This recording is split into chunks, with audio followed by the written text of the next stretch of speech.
आइए तो हम लोग डिफरेंशियबिलिटी पढ़ रहे थे और उसमें हमने एक्सरसाइज 5.2 को फिनिश भी कर लिया था।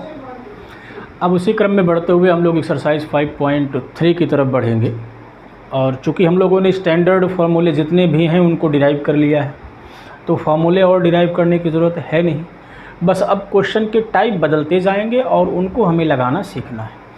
जैसे पहली एक्सरसाइज में क्या हुआ 5.2 में, उसमें सिर्फ चेन रूल लगाना आपको आना चाहिए था। ठीक, चेन रूल अगर आप अप्लाई करना जान गए और जो लिस्ट बनी थी फार्मूलों की डेरिवेटिव की, और वो आपको सिर्फ याद है, तो आपका काम आसानी से हो जा रहा था।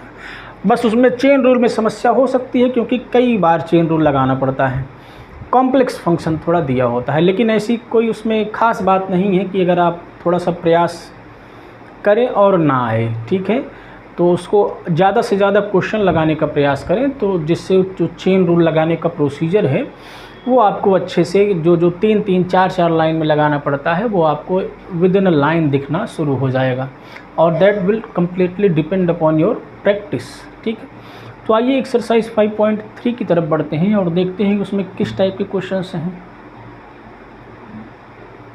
ठीक है, वो जो लिस्ट है वो आपके जहन में होना चाहिए, बिना उनके काम नहीं चलने वाला है। तो लिस्ट को आप लोग ज़रूर याद रखें, और याद रखने का तरीका क्या है कि आप उसको 2-3 बार अपने आप से उस लिस्ट को बना डालें, तो अपने आप याद हो जाएगा। बैठ के याद करेंगे तो ये एक स्मार्ट वर्क नहीं है, भूल जाएगा। तो प्रयास यही करिए कि उसके 2-3 बार अपने आप से डिराइव कर लीजिए और उसका लिस्ट बना लीजिए, तो कोई समस्या नहीं होगी। ठीक, आते हैं एक्सरसाइज 5.3 पर, देखते हैं क्या है इसमें। और जो एक्सरसाइज 5.2 में लास्ट के 2 सवाल थे वो बहुत इंपॉर्टेंट सवाल थे, क्योंकि वो कॉन्सेप्ट बेस्ड थे, उसमें सिर्फ कैलकुलेशन नहीं था, कंसेप्ट था।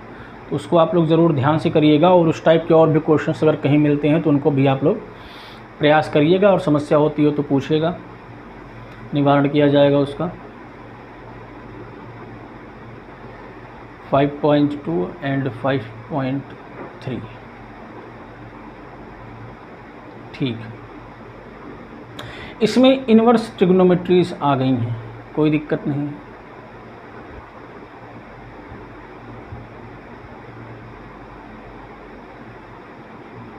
चलिए एक्सरसाइज 5.3 हम लोग उठाते हैं।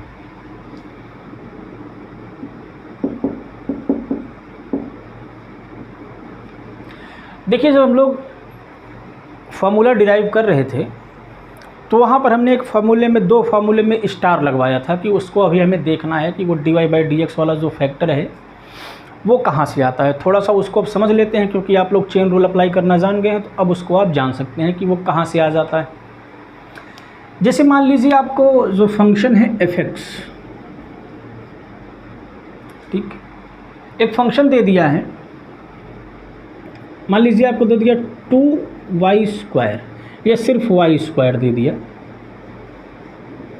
ठीक, हमें इसे डिफ्रेंशिएट करना है, तो आपको क्या बताया गया था कि x की पावर n समझना है।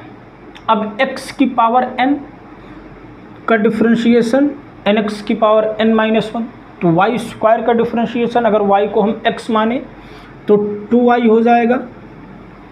यहाँ तक तो ठीक है भाई, x² का 2x हो जाता है, हमें पता है, तो y² का 2y हो जाएगा।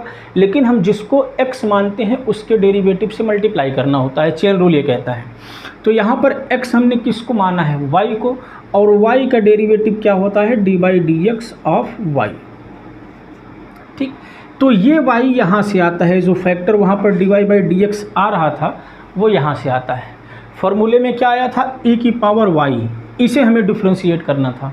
तो हमें पता है कि e की पावर x का डेरिवेटिव क्या होता है, e की पावर x, तो e की पावर y का डेरिवेटिव क्या हो जाएगा, e की पावर y। लेकिन जिसको हमने x माना है उसके डेरिवेटिव से मल्टीप्लाई करना पड़ेगा। तो यहाँ x किसको माना है, y को, तो y के डेरिवेटिव से मल्टीप्लाई करेंगे तो क्या आ जाएगा, dy/dx। तो अब ये आपको समझ में आ गया होगा कि ये जो dy/dx वाला फैक्टर है क्यों आता है, ये चेन रूल की वजह से आता है, क्योंकि y² को हमें डिफ्रेंशिएट करना है तो y को हमें x की तरह देखना पड़ता है, और x² का डिफ्रेंशिएशन 2x होता है, तो y² का डिफ्रेंशिएशन 2y हो गया। अब y को हमने x माना था तो x का हमें डिफ्रेंशिएशन करना पड़ेगा, मतलब y का डिफ्रेंशिएशन करना पड़ेगा, और y का डिफ्रेंशिएशन क्या हो जाएगा, dy/dx। इसीलिए मल्टीप्लाई में जब भी y का डेरिवेटिव होता है या y के किसी फंक्शन का डेरिवेटिव होता है तो वहाँ पर dy/dx एक अलग फैक्टर आ जाता है। ठीक है, अब आइए आते हैं इसके पहले सवाल पर। इस चीज़ को समझना बहुत ज़रूरी था। पहला सवाल आप लोग देखते हैं, हमें दिया है 2x + 3y = sin x। ध्यान से देखिएगा, इक्वेशन में दे दिया है 2x + 3y = sin x। ठीक, अभी तक क्या था, एक्सरसाइज 5.2 में क्या था कि हमें एक फंक्शन दिया रहता था fx। अब ये किसी भी टाइप का होता है। ठीक, इसे हमें डिफ्रेंशिएट करना था, मतलब एक फिक्स क्वांटिटी दी थी। अब क्या है, क्वांटिटी नहीं, अब एक इक्वेशन के फॉर्म में है। ठीक है, और हमें dy/dx की वैल्यू पूछ रहा है, मीन्स y को x के रिस्पेक्ट में डिफ्रेंशिएट करना है और उसकी वैल्यू निकालना है। तो जब भी इक्वेशन टाइप का आए तो ये आप फिक्स प्रोसीजर जानिए। इक्वेशन को आप मानना है, मान लीजिए इक्वेशन नंबर 1 है, और सीधे से लिखना है क्या, differentiating with respect to x, differentiating with respect to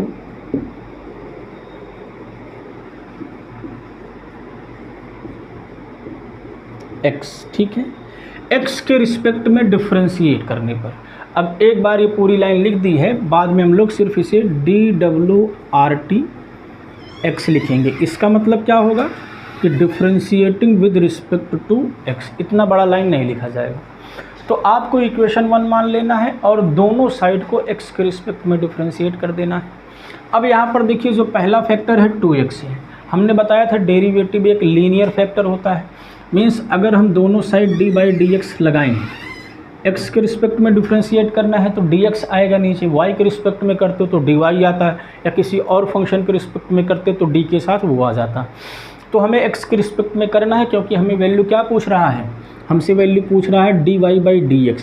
इसका मतलब यहाँ से हमें पता चल रहा है कि हमें किसके रिस्पेक्ट में डिफ्रेंशिएट करना है, x के रिस्पेक्ट में डिफ्रेंशिएट करना है। तो dy/dx दोनों साइड में लगेगा, क्योंकि दोनों साइड को डिफ्रेंशिएट करना पड़ेगा, इक्वेशन के फॉर्म में है, तो dy/dx sin x आ जाएगा।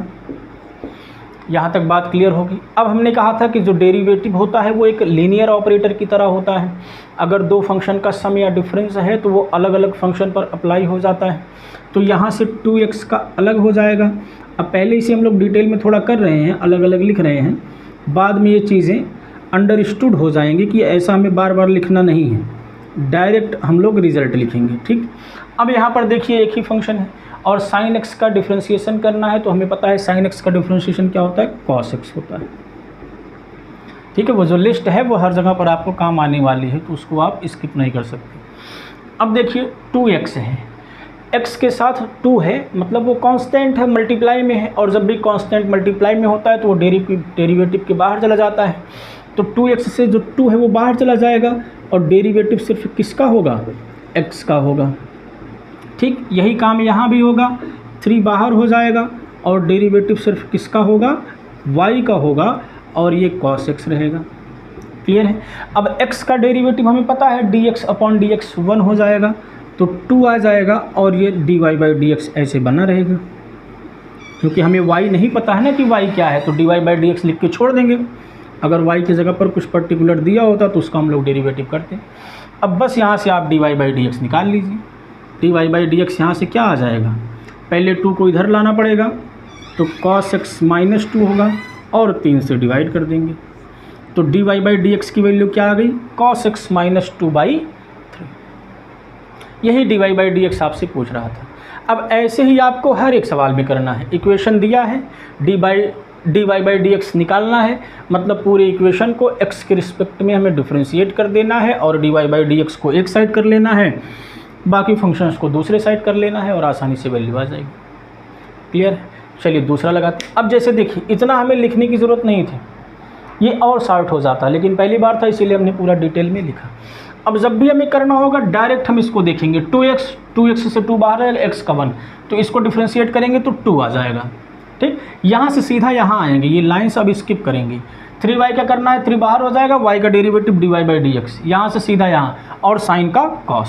तो यहाँ से अगर आपको सीधा आप प्रॉपर्टीज़ पता है तो ये लाइन लिख सकते हैं, इनकी कोई ज़रूरत नहीं है। सिर्फ आपको उसके बाद क्या लिखना है, differentiating with respect to X, सीधा यहाँ और क्लियर है। जैसे आगे के सवालों में हम लोग करेंगे, सिर्फ इस सवाल में हमने डिटेल में पूरा लिख दिया। दूसरा सवाल देखते हैं।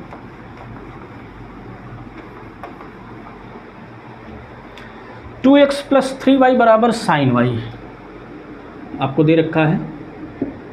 2x प्लस 3y बराबर साइन, वहाँ साइन x था, यहाँ साइन y हो गया, बस इतना डिफरेंस है। ठीक, तो ध्यान से देखिए, एक ही लाइन में लिखेंगे। सबसे पहले आपको क्या करना होगा, लिखना होगा differentiating with respect to x, x के सापेक्ष अवकलन करने पर, differentiating with respect to x। दोनों side D by D X लगेगा। पहले टर्म को डिफ्रेंशिएट करेंगे तो क्या आ जाएगा, 2 आ जाएगा। 2 कांस्टेंट बाहर होगा, x का डेरिवेटिव 1, तो 2 × 1 मतलब 2, प्लस 3 बाहर होगा और y का derivative dy by D x. अब यहाँ पर थोड़ा सा समझना है, वहाँ साइन x था, मतलब x की जगह पर x ही था, तो साइन x का डेरिवेटिव हमने क्या कर दिया, cos x कर दिया। यहाँ पर साइन y है, y को हमको x की तरह देखना है, तो साइन y का डेरिवेटिव cos y, और जिसको x की तरह देखा है उसका डिफ्रेंशिएशन करना है बाई चेन रूल। तो y को हमने x की तरह देखा है, तो dy बाई डी एक्स यहाँ पर एक फैक्टर और आ जाएगा। ठीक है, तो जैसा हमने कहा था शुरुआत में, जहाँ y आएगा उसका डेरिवेटिव करना है, या y का कोई फंक्शन है तो उसका डेरिवेटिव करेंगे, तो dy बाई डी एक्स एक फैक्टर उसमें चेन रूल के वजह से आ जाएगा। तो यहाँ पर dy बाई डी एक्स आ गया। इस पहले वाले क्वेश्चन में sin x था तो सिर्फ cos x लिख दिया, छोड़ दिया, लेकिन यहाँ पर sin y है तो cos y भी आएगा और dy बाई डी एक्स भी आएगा। बस अब इनका साइड बदल के dy बाई डी एक्स निकाल लीजिए। dy बाई डी एक्स इधर ला के कॉमन लेंगे तो क्या आ जाएगा, cos y माइनस 3, तो यहाँ से dy बाई डी एक्स क्या आ जाएगा, 2 by cos y minus 3।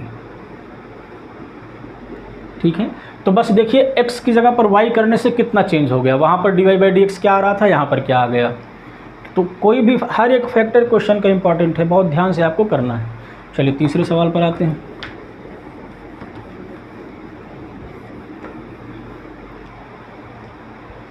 ax plus B Y square बराबर cos y।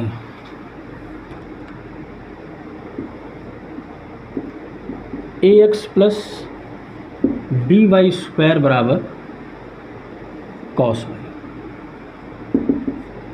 ये हमें दिया है, और again dy by D X निकालना है। तो क्या करेंगे, दोनों साइड को x के रिस्पेक्ट में डिफ्रेंशिएट करेंगे, differentiating with respect to x।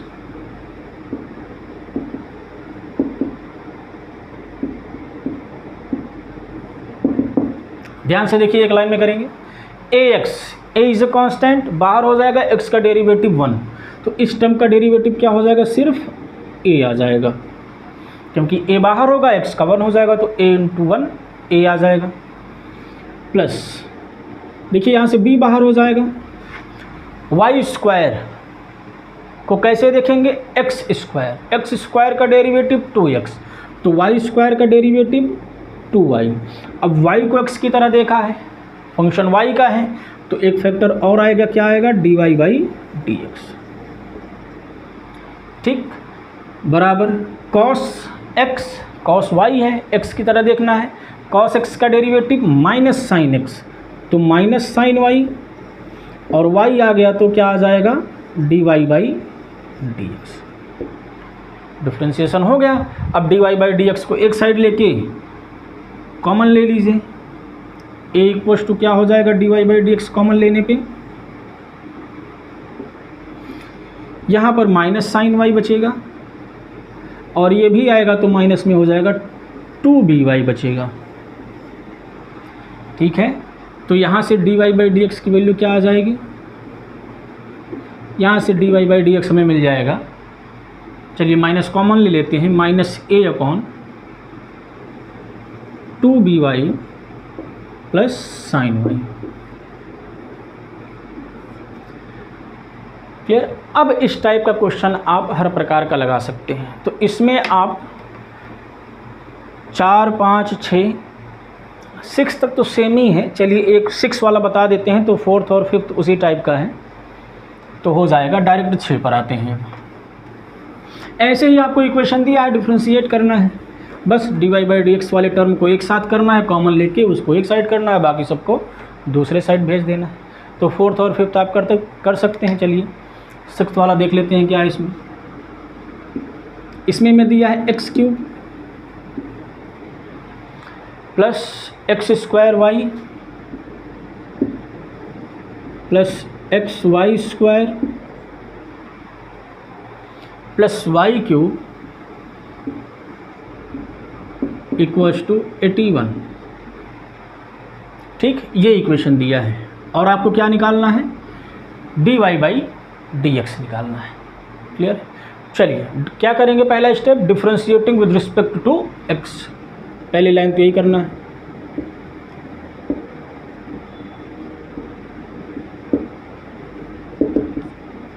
Differentiating with respect to x। पहला टर्म क्या है, एक्स क्यूब। एक्स क्यूब का डेरिवेटिव x की पावर n के फॉर्मूले से 3x स्क्वायर हो गया, प्लस अब देखिए जो दूसरा फैक्टर है वो एक्स स्क्वायर इंटू वाई है, मतलब प्रोडक्ट ऑफ टू फंक्शन है, मतलब यहाँ पर प्रोडक्ट रूल लगेगा। क्लियर है? देखिए प्रोडक्ट रूल, पहला फंक्शन हो गया एक्स स्क्वायर, दूसरा फंक्शन हो गया वाई। प्रोडक्ट रूल क्या कहता है, फर्स्ट को छोड़ेंगे दूसरे को डिफ्रेंशिएट करेंगे, तो एक्स स्क्वायर को छोड़ेंगे वाई का करेंगे तो क्या आएगा, dy बाई डी एक्स। फिर प्लस दूसरे को छोड़ेंगे मतलब y को छोड़ेंगे, एक्स स्क्वायर क्या करेंगे तो 2x आ जाएगा। ठीक, तो एक्स स्क्वायर वाई का डेरिवेटिव क्या हो जाएगा, ये हो जाएगा। कहाँ से हुआ, प्रोडक्ट रूल लगाने से, क्योंकि एक्स स्क्वायर वाई क्या है, पहला फंक्शन एक्स स्क्वायर है, वाई दूसरा फंक्शन है, प्रोडक्ट ऑफ टू फंक्शंस है। चलिए प्लस करके डायरेक्ट लिखते हैं। हमने एक्स स्क्वायर को छोड़ा, एक्स स्क्वायर को छोड़ा, वाई का किया तो क्या आ गया, dy बाई डी एक्स। ठीक, फिर y को छोड़ेंगे, एक्स स्क्वायर का करेंगे तो 2x, तो प्लस 2xy आ गया। तीसरे टर्म पर आते हैं, ये भी प्रोडक्ट ऑफ टू फंक्शन है, x पहला y स्क्वायर दूसरा। x को छोड़ेंगे y स्क्वायर का करेंगे तो 2y, और y आया है तो dy बाई डी एक्स आएगा। अगर y के फंक्शन का डेरिवेटिव हो रहा है तो dy बाई डी एक्स आएगा। फिर प्लस वाई स्क्वायर को छोड़ेंगे, अभी उसी टर्म पर है, तीसरे टर्म पर ही, तीसरे टर्म पे हम लोग प्रोडक्ट रूल लगा रहे हैं। पहले फंक्शन को छोड़ा, वाई स्क्वायर को डिफ्रेंशिएट किया, प्लस वाई स्क्वायर को छोड़ेंगे, एक्स का डेरिवेटिव करेंगे तो क्या आ जाएगा 1। फिर प्लस अब वाई क्यूब है तो एक ही फंक्शन है, वाई क्यूब मतलब एक्स क्यूब का 3x स्क्वायर, मतलब यहाँ पर 3y स्क्वायर, और y के फंक्शन का डेरिवेटिव हुआ है तो dy बाई डी एक्स आएगा। और राइट हैंड साइड में 81 लिखा है, 81 इज ए कांस्टेंट, तो कांस्टेंट का डिफरेंशिएशन क्या होता है, 0। ठीक, अब यहाँ से dy बाई डी एक्स जिसमें से इसमें कॉमन है उनको एक साथ कर लीजिए, बाकी सबको दूसरे साइड भेज के dy बाई डी एक्स की वैल्यू निकाल लीजिए। चलिए निकाल लेते हैं, dy by D x common लेते हैं जहाँ जहाँ पर है। यहाँ से एक्स स्क्वायर मिल जाएगा, यहाँ से 2xy मिल जाएगा, और यहाँ से 3y स्क्वायर मिल जाएगा। बाकी सबको इधर भेजिए तो माइनस 3x स्क्वायर इधर आएगा, माइनस 2xy इधर आएगा, और माइनस y स्क्वायर इधर आएगा। तो dy बाई डी एक्स क्या हो जाएगा, ये चीज़ मल्टीप्लाई डिवाइड में आ जाएगी जो यहाँ पर लिखी हुई है, x square plus 2xy plus 3y square, इसको यहाँ से हटा देंगे तो यही क्या हो गया, हमारे dy बाई डी एक्स का वैल्यू हो गया।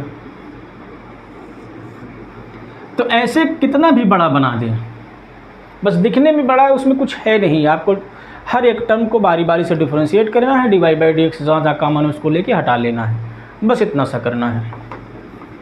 ठीक, तो आप 6 तक यहाँ हो गया। चलिए 7th पर आते हैं, 7th बता देंगे तो 8th 9th भी हो जाएगा, इसी टाइप का है। ठीक, 7th बता देंगे तो 8th हो जाएगा, या 8th बता देंगे तो 7th हो जाएगा। 7 और 8 में कोई एक कर लेते हैं, ये 7 कर लेते हैं। इसमें दिया है साइन स्क्वायर वाई, या दोनों ही कर लेंगे, कोई दिक्कत नहीं है, plus cos X Y equals to के इज एनी कांस्टेंट, ठीक है। यहाँ से हमें dy बाई डी एक्स निकालना है। चलिए, differentiating with respect to x,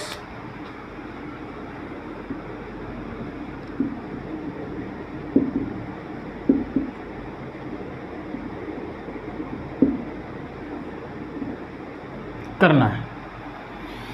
पहला टर्म देखिए क्या है, साइन स्क्वायर वाई, मतलब साइन वाई का होल स्क्वायर, तो समथिंग की पावर n, x की पावर n, इसे कैसे देखना है, x की पावर n की तरह देखना है। तो x स्क्वायर का 2x, तो इसका डिफ्रेंशिएशन क्या हो जाएगा, 2x मतलब 2 साइन वाई। अब जिसको x माने है उसको डेरिवेटिव करना पड़ता है, तो साइन वाई का डेरिवेटिव कॉस वाई, अब y आया है तो क्या आएगा, y का डेरिवेटिव dy बाई dx। देखिए चेन रूल लगा है, तो साइन स्क्वायर y का डेरिवेटिव क्या हो जाएगा, ये हो जाएगा। डायरेक्ट करते हैं, सोचना कैसे है, साइन स्क्वायर y आपको x स्क्वायर देखना है, x स्क्वायर का 2x मतलब 2 साइन वाई। अब साइन y को हमने x माना है, ऐसे मन में ही सोचना है, इसको लिखना नहीं है। साइन y को x माना तो साइन y का डेरिवेटिव करेंगे तो क्या आ जाएगा, कॉस y। अब y आया है, y का डेरिवेटिव करेंगे तो dy बाई dx, ठीक। ये पहले टर्म का डिफरेंशिएशन हो गया। प्लस कॉस एक्स वाई है, कॉस के अंदर जो भी है उसको आपको x समझना है, तो कॉस x का माइनस साइन x, तो माइनस साइन x की जगह पर एक्स वाई दिया है। अब जिसको x माना है उसका भी डेरिवेटिव करना पड़ेगा, तो d by D x of x y करना पड़ेगा। और बराबर क्या हो जाएगा, k है, k का डेरिवेटिव 0 हो जाएगा। क्लियर है? तो चलिए, अच्छा sine x into cos 2 sine x cos x sine 2x का फॉर्मूला होता है, तो इसको हम लोग साइन 2y लिख सकते हैं, ठीक, into d y by D x minus sine x y. अब देखिए यहाँ पर x इंटू वाई है, प्रोडक्ट ऑफ 2 फंक्शन है तो प्रोडक्ट रूल लग जाएगा। x को छोड़ेंगे y का करेंगे तो d y by D x, फिर प्लस y को छोड़ेंगे x का करेंगे तो 1 आ जाएगा, इंटू 1 मतलब y ही बचेगा बराबर 0। अब यहाँ से d y by D x वाले टर्म को एक साथ करिए, बाकी सबको दूसरी तरफ भेजिए और d y by D x की वैल्यू निकाल लीजिए। क्लियर है? अब यहाँ पर कोई दिक्कत नहीं होगी। चलिए 8वां भी लगा लेते हैं। 8th sine square x plus cos square y बराबर 1।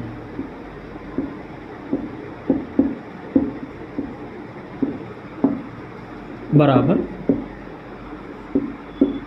ठीक। तो पहला काम differentiating with respect to x,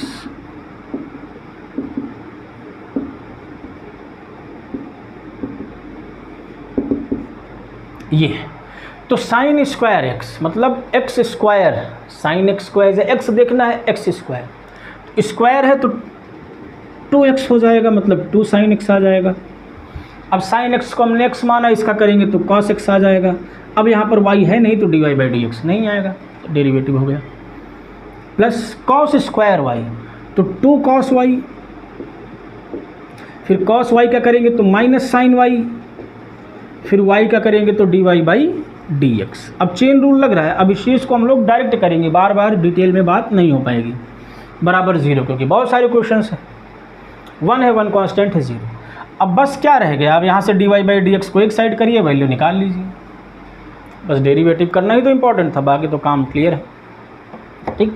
तो 1 से लेकर 8 तक के क्वेश्चन का नेचर सेम है, सिर्फ इक्वेशन दिया है, डिफ्रेंशिएट करना है, d y by D x के टर्म को एक साथ करना है और d y by D x की वैल्यू निकाल लेनी है। बात ठीक है। क्वेश्चन का नेचर 9 से चेंज होगा, क्योंकि यहाँ से क्या आ गए, इन्वर्स ट्रिग्नोमेट्रिक फंक्शंस आ गए। सही है, तो इन पर बात हम लोग सेपरेट लेक्चर में करेंगे, ताकि पूरा हम लोग जैसे कि साइन कॉस टैन कॉट सब के लिए हमने फार्मूला डिराइव किया, ऐसे ही पहले हम लोग इन्वर्स ट्रिग्नोमेट्रिक फंक्शंस के लिए फार्मूला डिराइव कर लेंगे। ठीक है, साइन इन्वर्स एक्स का क्या होता है डेरिवेटिव, कॉस इन्वर्स एक्स का, तो सब का फार्मूला एक बार डिराइव कर लेंगे और एक मेथड और आपको बताएंगे जो कि बिना फार्मूले के होगा। तो पहले हम मेथड्स को डिस्कस कर लेंगे, इसके बाद हम लोग 9 से लेकर इसमें जो 15 तक हैं उन क्वेश्चंस को डेरिवेशन के बाद हम लोग करेंगे तो ज़्यादा समझ में आएगा। ठीक है, तो थैंक्स फॉर टुडे, मिलते हैं नेक्स्ट लेक्चर में।